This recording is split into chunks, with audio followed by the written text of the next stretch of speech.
I'm here with Dan Brisebois, and if you're watching this, it means that Dan's book, The Seed Farmer, is out. And so we're here. You would call this the seed warehouse? This is our seed warehouse, or the seed house. You guys do a lot of varieties of seeds. I'm very impressed. We do a lot. So how many varieties of seeds do you do? I'm sure it changes year by year. It changes. It's somewhere between 200 and 230, I think. Mm-hmm. Might be more. Okay. Yeah, that's a lot of varieties to keep track of. And are you producing most of them every single year, or are there some that you can do like a couple years worth of production? I mean, almost all. So everything that we have, we're growing or having somebody grow for us or purchasing from somewhere else, stock for 2 to 3 years. So the seed can store. We used, like, parsnips one that we had a hard time, so we just dropped it because we couldn't get through our stock. But almost everything else will last a few years. So when we grow seed on our farm, we're aiming for about a 3-year supply. When we contract seed from a seed grower, we're buying maybe a 2-year supply, 2 to 3 year, depending how good the year is. And then when we're buying stuff in from wholesale source, maybe like a year and a half that we're buying at a time. Well, that's a good point, is that a lot of the seeds, as long as you keep them cool and dry, and constant temperature, can last for a pretty long time. But yeah, there are a few notable exceptions, like parsnips. I'm thinking onion seed a lot of times doesn't have a lot of I'd love to address the onion seeds. Let's talk about onion seeds. So onion seeds, when you're buying them from a seed company, often they're recommended to not keep them for 2 years. But you're not always getting onion seed that's like fresh off the harvest. Just the way the supply chain works. Yeah. The seed might already have been stored a little bit, and then onions. Well, I guess what to say is, when you grow your own onion seed, and when we grow our own onion seed and we're handling it with the ways that we handle it more delicately, we have onion seed lasting for 3 or 4 years. Wow. Which is longer than kind of the myth or the reputation of it is. But I think it has to do with the supply chain more of a problem than specifically with onion seed itself. Oh, okay. Not to say that you shouldn't germ test your onion seed and make sure that it's good before you plant it. So actually, as long as we're talking about seed viability, I've always heard this rule of thumb where if your temperature in degrees Fahrenheit, not Celsius, and percent humidity add up to over 100%. Under 100. Yeah, you want to keep the number under 100 for good viability, but if the number is over 100, your seed is not going to last for a very long time. So basically, it's like, don't leave your seed lying around out in a greenhouse. Oh yes, a greenhouse is the worst place. Yeah. So I know that equation. I actually don't apply. I teach it, but I don't apply it on a daily basis. It's more that I'm working. You want to have dry seed in a dry environment, and when I kind of emphasize the constant temperature, the thing about that is when we started our farm business, our seed company, it was out of an extra or the other bedroom in our apartment, and that's how it started off, and we didn't have AC or anything, and so in the summer, the heat would be at 25, 27 degrees Celsius, which is not what the seeds want to be at ideally. But it would kind of be constant like that, then go a little bit cooler, more human temperatures. And we had seed that was still storing for 5, 6, 7 years, sometimes longer. Tomato seed that was good for 9 years. So the constant temperature is really important. When temperature goes warm, really cold, the seed thinks that spring is coming, and then it starts to sprout, and it's getting ready for the next growing season. So constant temperature is really important. Dry is really important. Cooler is better. But if you have pretty dry seed that you're putting in an airtight container, you can have a bit warmer seed as long as it's not fluctuating a lot. Okay, well that's really good to know, because I don't hear people talk so much about those fluctuations as the temperature and the humidity. So all right, folks, if you're trying to get your seeds to last, that's important. So I want to talk a little bit about your new book. Clearly, people look around you. The book is coming from a place of a lot of experience, and I think it's going to be really valuable, because one thing you mentioned, I'm seeing a lot more sort of like smaller seed companies starting, and I think that might be a trend. As as far as I'm seeing, a lot of people who are focusing on regional varieties as far as doing their trialing, breeding, in a particular region for a particular region, which is, people may not realize, but it's a difference from the way that things have been done. Like I know from working in the seed industry that a lot of times, big seed companies breed their seeds for the region that there's a lot of production of a certain crop. Like an example that comes to mind is brassicas, like and broccoli in particular. At least in the States, a lot of the broccoli is grown in California, and so most of the broccoli is trialed and developed for these coastal California markets because it's a really good place to grow broccoli, and that's where a lot of the industrial production is. But by default, most of the market gardeners are not in coastal California, right? Mm-hmm. So some varieties might work for them, but it's kind of an accident.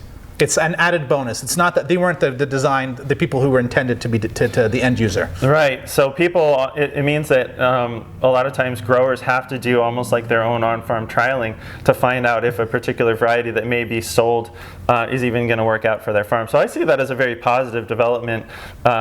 That we're having these regional companies that are doing the breeding and development for the regions that they're in, and I would think that a book like yours is going to just only help people like get a few years ahead of maybe some of the trial and error, and just point out how to do things, because I've read your book, and I think it's going to be a great asset to people. Do you have any tips, like quick tips for people who are maybe don't have the equipment yet, or like multiplying the seed or breeding?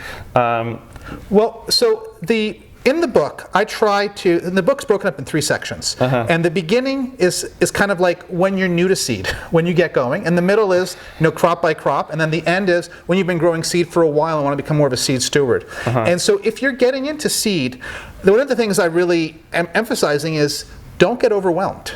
So start with 1, 2, 3 varieties. Don't start with 12 varieties. You're not going to manage to save biodiversity that first year. So you just start with a couple crops, and the goal isn't even to get to good seed.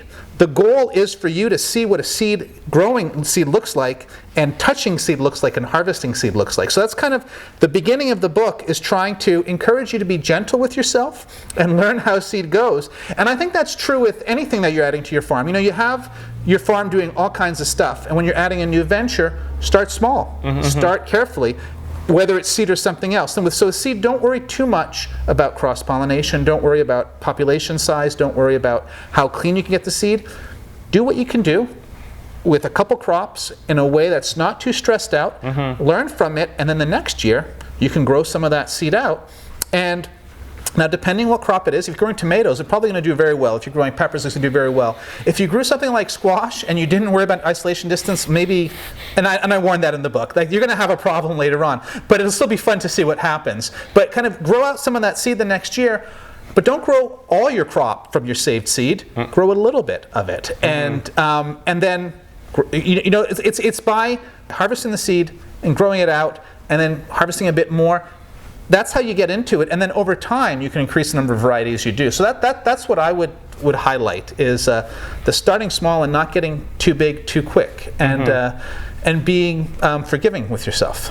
That's really good advice, because I feel like so many farmers have a variety that they may be working on. Like let's say, like maybe they planted a bed or a field of something, and they notice, one plant or a few plants in a bed that's a little different, and then maybe they like it. It's a different color or has better flavor than your average plants. And I like so many farmers that I've known have had, like they see an off type. Yeah. It's like something strange. Want to try to bring an off, like. They find an off type that's better. I mean, obviously, they wouldn't be interested in it if it weren't better. Yeah.